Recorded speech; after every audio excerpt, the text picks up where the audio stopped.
ভাৰতীয় জনতা পাৰ্টি এটা গণতান্ত্ৰিক দল। 1980 চনৰ 6 এপ্ৰিলত ভাৰতীয় জনতা পাৰ্টি অটল বিহাৰী বাজপেয়ী, লালকৃষ্ণ আদৱানী, কুশৱাহা ঠাকৰে, সুন্দৰ সিং ভাণ্ডাৰী এইসকল মহান নেতাৰ সান্নিধ্যত ঐকান্তিক প্ৰচেষ্টাত 80 চনত যি ভাৰতীয় জনতা পাৰ্টি গঠন হৈছিলে। আৰু এই দলৰ এটা ইণ্টাৰনেল ডেমক্ৰেচি আছে, আভ্যন্তৰীণ গণতন্ত্ৰ আছে, আমাৰ সংগঠনৰ এক প্ৰাৰূপ আছে। এই প্ৰাৰূপ মতে আমি প্ৰতি আগতে 2 বছৰীয়া আছিলে, এতিয়া সংবিধানখন সংশোধন কৰি আমাৰ কাৰ্যকাল 3 বছৰীয়া কৰা হৈছে আৰু সদস্যতাৰ কাৰ্যকাল 6 বছৰীয়া। 2014 পিছত আমাৰ প্ৰাথমিক সদস্য হৈছিলে অনলাইন যোগে, আৰু এই 6 বছৰীয়া কাৰ্যকালৰ সদস্যতা আমাৰ যোৱাকালি উকলি গৈছে, অৰ্থাৎ 31 আগষ্ট তাৰিখে গৈছে। যোৱাকালি আমি গেপ ৰাখিছোঁ। আজি আকৌ আবেলি 5 বজাৰ পৰা 5 বজাত সমগ্ৰ ভাৰতবৰ্ষতে সদস্যতা অভিযান। আজি দেশৰ সন্মানীয় প্ৰধানমন্ত্ৰী নৰেন্দ্ৰ মোদী ডাঙৰীয়াক প্ৰথমতে ৰাষ্ট্ৰীয় সভাপতি জগত প্ৰসাদ নাড্ডা ডাঙৰীয়াই সদস্যতা আগবঢ়াই দিব। তাৰ পৰৱৰ্তী সময়ত সমগ্ৰ ৰাষ্ট্ৰতে, সমগ্ৰ ভাৰতবৰ্ষতে এই অভিযান পৰ্ব 2024 আৰম্ভ হ'ব। আৰু অহাকাইলৈ যিবিলাক ৰাজ্যত আমাৰ শাসন চলি আছে, য'ত আমাৰ মাননীয় মুখ্যমন্ত্ৰী আছে, অহাকালি ঠিক তেনে আমাৰ অসমতো আমি মাননীয় মুখ্যমন্ত্ৰী মহোদয়ক সদস্যতা আগবঢ়াম। আৰু এই অভিযানত 2000তকৈ অধিক কালি কাৰ্যকৰ্তাই একেলগে ৰাজ্যিক কাৰ্যালয়ত সদস্যতা ল'ব অহাকালি আৰু আজি। তাৰপিছত আজি 2 তাৰিখ, 3 তাৰিখ, 4 তাৰিখৰ পৰা সমগ্ৰ ৰাজ্য, সমগ্ৰ দেশতে এই অভিযান তীব্ৰতৰ কৰা হ'ব। পণ্ডিত দীনদয়াল উপাধ্যায়ৰ জন্মতিথি 25 ছেপ্টেম্বৰ। 25 ছেপ্টেম্বৰলৈকে এই অভিযান চলিব প্ৰথম ফেজত। আৰু ইয়াত টোল ফ্ৰী নাম্বাৰ থাকিব 8800002024।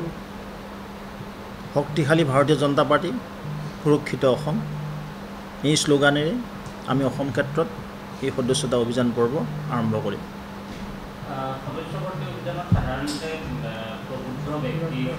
হয়, সমাজৰ প্ৰবুদ্ধ ব্যক্তি, আমাৰ জ্যেষ্ঠ, আমি যিমানখিনি এক্সিষ্টিং আমাৰ সদস্যতা আছিলে, এই সদস্যতাখিনিক আমি প্ৰথমে সদস্যতা দি ল'ম। তাৰ উপৰিও যিসকল আমাৰ শুভাকাংক্ষী আছে, আজিৰ শুভাকাংক্ষী কাইলৈ মানে আমাৰ সদস্য, পৰহিলৈ কাৰ্যকৰ্তা, যিটো আমাক পণ্ডিত দীনদয়াল উপাধ্যায় 1951 চনতে দি থৈ গৈছিল, এই দৰ্শনৰ আধাৰত এইবেলিও এই অভিযান আমি আৰম্ভ কৰিছোঁ।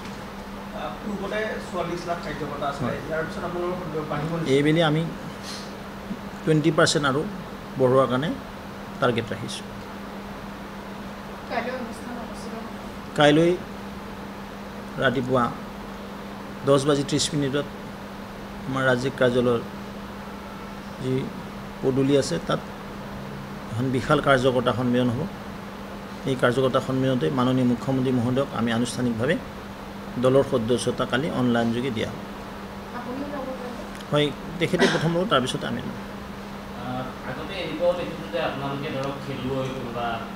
নহয়, নিশ্চয় আমি সমাজৰ বিভিন্ন বৰ্গ, সমাজৰ সকলো শ্ৰেণীৰ সন্মানৰ ব্যক্তিক এই অভিযানত আমি সামৰি ল'ম, যিসকল আমাৰ শুভাকাংক্ষী।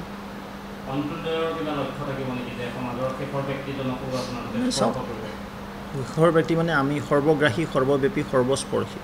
আজি ভাৰতীয় জনতা পাৰ্টি জম্মু কাশ্মীৰতো আমাৰ সাংসদ আছে, আজি তেলেংগানাতো সাংসদ আছে, আজি উৰিষ্যা নিচিনা প্ৰদেশত আমাৰ চৰকাৰ হ'ল, অৰুণাচলত আমি দ্বিতীয়বাৰ ক্ৰছ কৰি গ'লোঁ, তৃতীয়বাৰলৈকে চৰকাৰ হ'ল। ঠিক তেনে আমাৰ চুবুৰীয়া ৰাজ্য ত্ৰিপুৰাত আমি দ্বিতীয়বাৰৰ কাৰণে চৰকাৰ কৰিছোঁ। যে সমগ্ৰ ভাৰতবৰ্ষত ভাৰতীয় জনতা পাৰ্টিৰ যিটো ধাচা, যিটো সাংগঠনিক ভেটি অধিক মজবুত। আৰু যোৱা টাৰ্মতে আমি যে বিশ্বৰ ৰেকৰ্ড কৰিবলৈ সক্ষম হৈছিলোঁ, চীনাৰ ৰিপাব্লিকান পাৰ্টিকো আমি ক্ৰছ কৰি ভাৰতীয় জনতা পাৰ্টি এক বিশাল বাহিনীলৈ ৰূপান্তৰ হৈছিল। আৰু এই কথাটো অনুধাৱন কৰি তাত এনডাৰ আৰু আমি 20% সদস্যতা ইনক্ৰিজ কৰাৰ কাৰণে এই অভিযান আমাৰ আৰম্ভ হৈছে।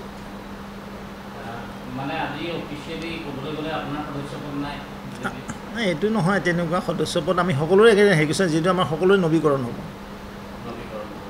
আৰু লগতে এইটো টেষ্ট হ'ব নেকি যে আপোনালোকৰ যোনখিনি এক্সিষ্টিং কাৰ্যকৰ্তা আছিলে তেওঁলোকৰ কেতিয়াবা ইনেক্টিভ হৈ থাকে তেনেকুৱা? নাই, মেম্বাৰশ্বিপত ইনেক্টিভ এক্টিভ নাই, সকলোৱে অনলাইন যে নাম্বাৰটো লৈ তাত গম নাপায়, কাৰ্যক্ৰমতে গম পায় কিমান ফিল্ডত আছে, কিমান বুথৰ লগত আছে সংগঠনৰ লগত আছে সেইবিলাক এক্টিভ ইনএক্টিভ তাত ধৰা পৰে আৰু কিন্তু সকলো কাৰ্যকৰ্তাই যিসকল সদস্যতা থাকে ইলেকশ্যনৰ সময়ত তেওঁলোকে উঠি পৰি লাগি দিয়ে ভাৰতীয় জনতা পাৰ্টিক ফেভাৰত ভোটটো কিদৰে আনিব পাৰি জনতাক কিদৰে উদ্বুদ্ধ কৰি মই কৈছোঁ না যে সুৰক্ষিত অসম শক্তিশালী ভাজপা কংগ্ৰেছে এটা তেওঁলোকে শিক্ষক দিৱসৰ দিনটোত তেওঁলোকে শিক্ষকৰ কাষলৈ যাব জানো তেওঁলোকে কৰিব বঢ়িয়া ভাল কথা মই ধন্যবাদ জনাইছোঁ অন্ততঃ পাৱাৰ নাপাৱাৰ হ'লেও এবাৰ শিক্ষক সন্মানৰ শিক্ষাগুৰুসকলৰ ওচৰত যোৱা যিটো প্ৰয়াস চলাইছে শিক্ষক শিক্ষয়িত্ৰীসকলৰ কাৰণে কিন্তু আটাইতকৈ টৰ্চাৰ কৰিছিল তেওঁলোকে দৰমহা পোৱা নাছিল ভাত্তা পোৱা নাছিল ৰেগুলাৰ কৰা নাছিলে জানো এতিয়া যে শুভবুদ্ধি শুদ্ধ হৈছে মই ধন্যবাদ জনাইছোঁ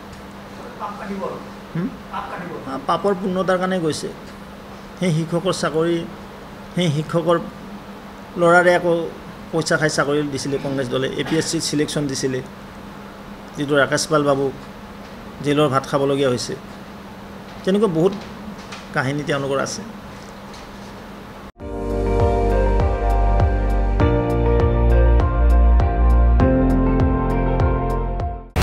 আপুনি চাই আছে ND24 সৰ্বশ্ৰেষ্ঠ নহয় সৰ্বোত্তমৰ দৌৰ